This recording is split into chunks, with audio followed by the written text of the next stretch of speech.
Тие детални планови ги наследивме со доаѓање на градоначалникот на функција и по разгледување на деталните планови, тоа беше значи овој Ј07, градска четврт Ј07, Тасино Чешмиче 1 и Мал Ринг.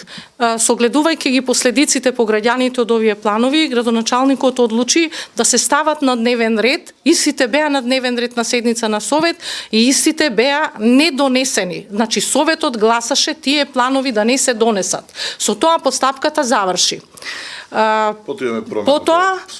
Потоа имаше промена на Законот за просторно и урбанистичко планирање, ако го прочитате, значи таа измена од тој период, уште само да е напишано дека промената се прави за општина Центар, во која што стоеше за сите недонесени планови, а овие значи веќе беа недонесени затоа што така одлучи советот. За сите недонесени планови, една третина по иницијатива на една третина од советниците, поднесена до председателот на советот, може да се стават на дневен ред и истите повторно да се гласаат.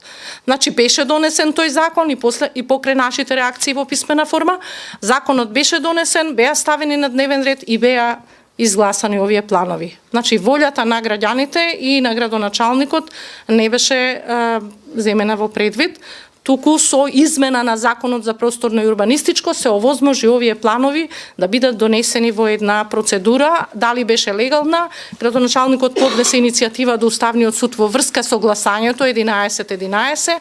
Уставниот суд одлучи да не се произнесе по оваа иницијатива, само судиката уставната судика Наташа Габер имаше издвоено мислење со кое што сметаше дека требало Уставниот суд да постапува поинаку.